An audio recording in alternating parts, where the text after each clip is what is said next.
What's up guys? Welcome to AnimeKouhai. If you'd like to help me out, please hit the like button and subscribe to my channel. But there was no doubt in my mind that Benimaru surpassed him, and the way he controlled his dark flame. He wasn't letting that stuff sweep him away at all. It was truly his own to handle, and I was amazed by it. The unique skill-born leader granted him complete control over his own power, and you couldn't have been impressed by it. I asked him not long ago whether Zijin was stronger than him, but looking at him perform now, I wasn't so sure who was on top of whom any longer. Depending on how things went, the goddess of victory could have smiled at either one of them. Wow. Let me just tell you right now, trying to fight power that strong's just suicide, alright? And Rimuru's even stronger than that, so maybe try not to mess around with me so much going forward, okay? Sure thing, Masayuki. I could hear Masayuki and Jinrai talking behind me. From their perspective, Benimaru and Bernie probably looked like a bunch of vague blurs in the air, jumping around in unpredictable directions. I'm sure they could tell how awesome they were anyway, but too bad for them, I guess.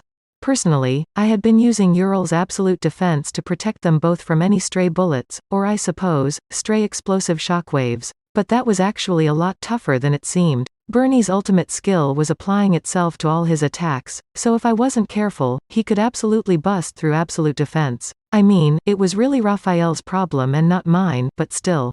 But enough about the pair behind me. I was more concerned about how Benimaru's fight would turn out. Apparently Bernie's finisher required him to be a certain distance away from his target to work. He'd been trying to push Benimaru away from him for a little while now, no longer trying to hide his frustration. Benimaru, meanwhile, was the very picture of calm composure, coolly cornering Bernie and ever so gradually starting to land real wounds on him. At this rate, I thought his victory was just a matter of time, but that turned out to be wishful thinking. In the face of Benimaru's onslaught, Bernie found himself thrown off balance. That momentary opening allowed Benimaru to slash him down with his dark flame-infused blade. That should have been fatal, but Bernie just smirked at him. You can't beat me. His face was bright as the sun, as if being cornered up to now was just a front, like he'd anticipated all this, or that we were all dancing in the palm of his hand, even. It was clear what had happened. Only an ultimate skill can counter an ultimate skill, and thanks to this ironclad rule, Benimaru's attack was cancelled out. Now Bernie was the victorious one, while Benimaru's face twisted in frustration. He must have thought that if his unique skills didn't work, his baseline swordplay would.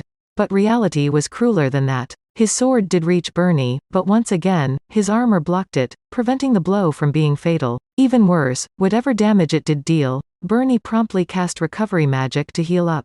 At this rate, the only way for Benimaru to win was with a killing blow. He was the better sword fighter, but Bernie had the ultimate skill, making this an extremely uphill battle for him. He was, really, for the first time I knew, in a really tough situation, and before long, Bernie had him on the defensive.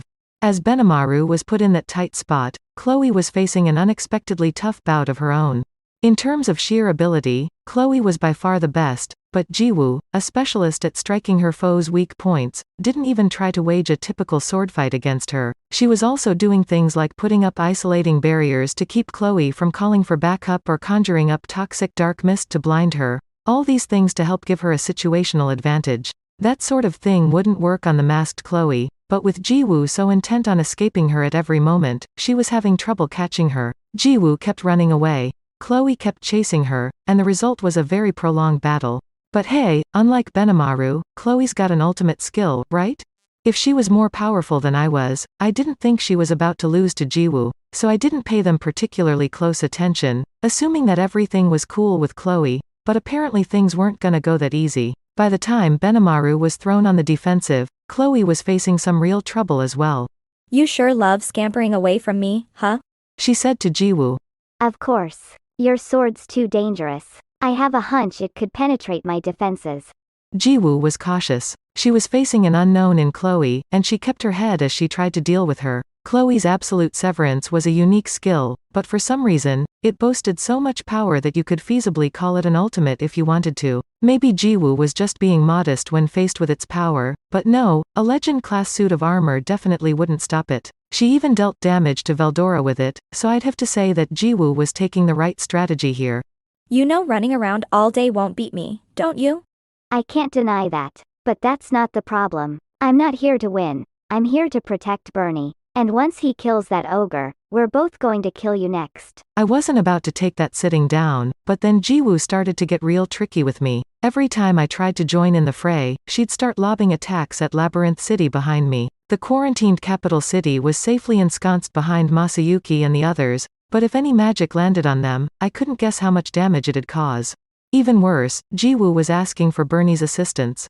We've got too much unexpected trouble, Bernie. This woman's a lot more dangerous than I thought. She's too much to deal with alongside the Demon Lord Rimuru at the same time, so I want to play it safe. I need you to help me attack Labyrinth City to keep him from intervening. Understood. I'll give you a hand when I'm able. With Bernie joining in the potshots, that immediately doubled my burden. Masayuki and Jinrai had resurrection bracelets, so they'd be fine even in the worst-case scenario. But Labyrinth City was packed full of unwitting citizens. This was meant to be a safe space for them, and they wouldn't all be wearing bracelets at all times. The adventurers evacuated in here would have each had one, but not your average goblin on the street.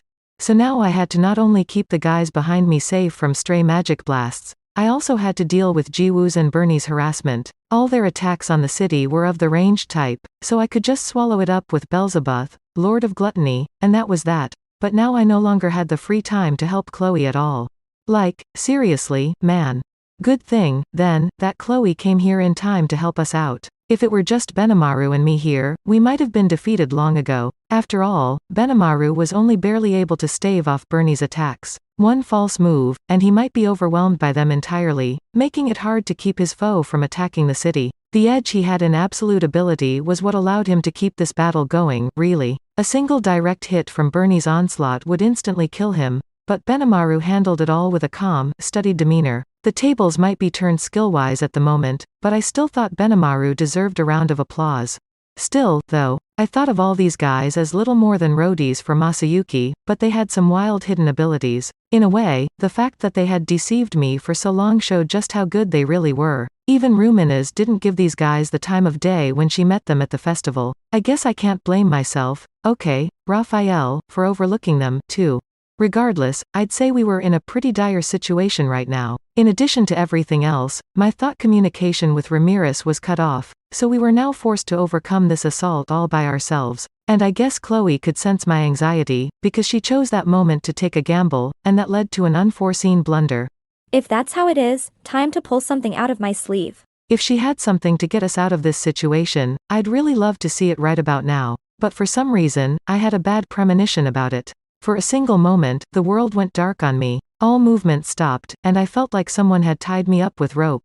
Unable to comprehend what happened, I realized I had experienced this feeling some time before. It was when Guy and Khloe were fighting, I think.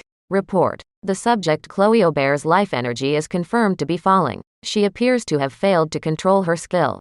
This was how having time stopped felt, I realized. Just as I did, Raphael spat out a warning, and then I noticed Khloe was back in child form. Whoa, Khloe? Oh, no way. This power's too inefficient for me to handle right now. I told you it was too hard to control for long periods of time. I didn't know what happened, but it was clear Khloe's trick up her sleeve failed big time. Even worse, it also gravely compromised Khloe's ability to fight. I guess she couldn't fully control Yog-Sothoth after all. She seemed to have it pretty well mastered in the last fight with Guy, but I guess that was mostly Guy's own power at work, with Khloe simply responding to it. That was still impressive enough, though. If she wasn't able to move in that time-stopped world, it would have been a one-sided whipping Guy dealt to her. But a practice battle is different from a real one. It looked like Khloe could still stop time for a moment, but it consumed a vast amount of energy. The proof was all in her current child form. See, this is exactly why using untested powers on the spur of the moment like this is such a problem. It'd be a completely different story if she had full control over Yog-Sothoth. But not even Raphael had completed its analysis of that move yet, so it was a bad mistake to count on a miracle there. Yo, Khloe, you okay? I might be in a little trouble. I can go back to my original form, but it'll take a while before I'm my usual self again. She sounded frustrated through the thought communication, but at least things weren't completely dire. Khloe wasn't out of the battle permanently, which was a great relief. I don't know what you were struggling to do, but you're wasting your time. You can't even figure out your own strength? You're even more of a shambles than I thought. Ha ha ha. Well, that's just who she is. You were just being too careful, Jiwu. Jiwu and Bernie exchanged chuckles over Khloe's mistake. But just then, a voice boomed in my mind like a message from the heavens. Report. Analysis of the enemy's skills complete. Damn, that was fast.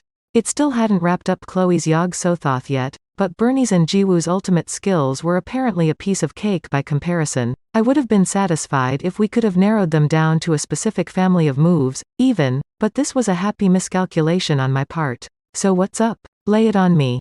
Report. The subjects Bernie and Jiwu share a great number of similarities in abilities, to the point that they can be considered virtually identical. Unique skills are just that, skills born from one's personal individuality, and ultimate skills are born when a unique skill is brought past its set limits. But the fact that both of their skills are so similar indicates that. Are you saying Bernie and Jiwu borrowed their power from somebody? Affirmative. The possibility is believed to be very high. I see. You know, I was thinking this was a little unnatural, too. If you want an ultimate skill, that's not the kinda thing you acquire with some half-hearted backyard effort. Even Hinata was stuck at the unique level with her arsenal, and overcomers like Granville and Ruminez hadn't awakened any ultimates, either. I don't mean to sound like a prick, but these aren't the kind of clearance rack abilities someone at Bernie's and Jiwoo's level could just pick up out of nowhere. An ultimate skill borrows a lot of its characteristics from the person possessing it, and while both were showing great obstruction and concealment skills, neither was using their power for anything beyond that. I was on the lookout this whole time, thinking they were hiding something, but it looked like they weren't. Affirmative. They are demonstrating absolute superiority over magic and unique skills, as well as complete concealment of their own powers. These are the powers that have been loaned to the subject Bernie and the subject Jiwu. Calculating backward from their energy levels, neither are in any position to exercise more powers than these. So I was correct when I figured there was nothing left? You never do know how things will turn out until they're over, I thought as I looked at the smiling Bernie and Jiwu. Benimaru, Khloe, I found the secret to their power. They're nasty opponents, but they're not unbeatable. I've got an idea along those lines, but, can you guys hear me out? They both agreed without a second thought. Of course. If I could get a good slash in with my sword, I'd have won this long ago. But he's a defensive specialist, and it's incredibly annoying. That's it for this video, guys. Thank you for always watching my videos and supporting my channel. Shout out to the new members of AnimeKouhai supporters: Paul DeGrassi, Hadila Francisca, Darius King, Foolish Prophets, Faiz Mansour, Dariha Skirte, Jackson Early, John Jerome Valdenaro, Esana Daka, Chadvo Ta, Smexy, Coyote de Peza, Carl Stefan Bernadel, Tank Bailey. Thank you so much for helping out. I'll see you guys in the next video.